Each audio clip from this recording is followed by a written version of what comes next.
ఇందల్వాయి మండలం ఎల్లారెడ్డిపల్లిలో రోడ్డు పక్కన గల శ్రావణ్ అనే రైతు పౌల్ట్రీ ఫామ్ దగ్గర చిరుత సంచరిస్తున్నట్లు సీసీ కెమెరాల ద్వారా తెలిసిందని కుక్కల అరుపులతో వెనుతిరిగిన చిరుత చుట్టుపక్కల గ్రామాల వ్యవసాయ కూలీలు రోడ్డు పైన వెళ్లేవారు చిరుత ఎట్నుంచి ఎటు వస్తుందా అని భయాందోళనలో చెందుతున్నారు.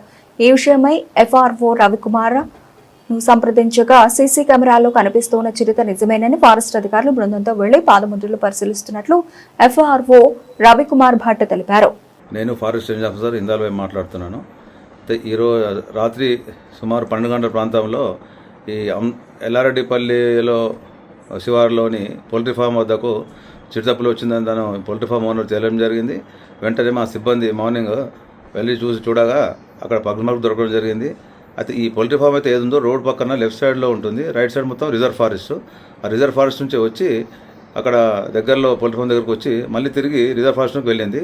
అయితే ప్రజలకు నేను రిక్వెస్ట్ చేసేది ఏంటంటే ఈ చిరుతపులు కనబడ్డా ఇంకా లేకుంటే ఎలుగుబంట్లు కనబడ్డా ఫారెస్ట్ మా అధికారులకు కానీ సిబ్బంది కానీ తెలియజేయాలని, వీటికి ఎటువంటి వైర్లు కానీ లేకుంటే విషప్రయోగం కానీ చేయవద్దని, ఎటువంటి హాని చేయొద్దని మేము కోరుచున్నాను. అలాగే ఈ ఎట్టి పరిస్థితుల్లో మీకు ఏమైనా అటవీ జంతువులు కనబడితే మా డిపార్ట్మెంట్కి తెలియజేయాలని కోరుచున్నాను.